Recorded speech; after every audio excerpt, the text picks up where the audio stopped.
PCOS. Previously, di ba ako, pinakita ko sa inyo na gumagamit ako ng New Moon na capsule. Kasi meron siyang myo-inositol and D-chiro-inositol. So ngayon, may share ako sa inyo, hindi na kailangan ng tablet-tablet. Ito ay powder form na. Ito ay inositol. So meron siya nung, 40/1 yung kanyang ratio, myo and D-chiro-inositol ratio, plus meron din siyang folic acid. So kung kayo ay nagbabalak na magkaroon na ng babies, malaking tulong ang folic acid. So dalawa na yung kinuha ko kasi naka-sale to. Hindi ko alam kung magkano na siya at this moment.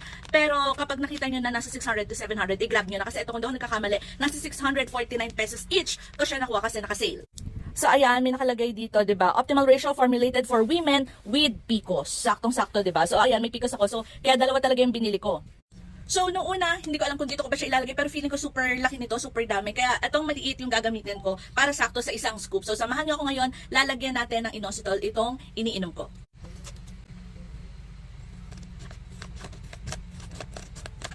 Yan, may scooper na palang kasama to sa loob, so wala na kayong poproblemahin. Yan yung, meron na din siyang scoop na kasama. So yan, buksan na natin itong tubigan natin.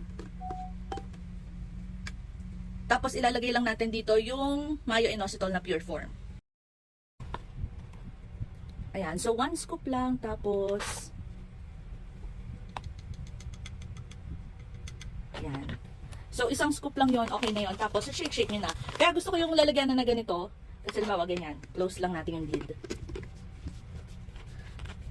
Yan, tapos shake ng ganyan.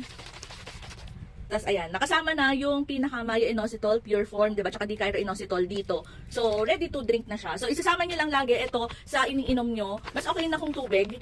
Sa tubig lang, ganun. Pero kung halimbawa gusto nyo magkape, pwede nyo rin siyang isama sa mga iniinom nyo, sa kahit anong beverage, ganun. So ayan, mas okay siya sa water, of course.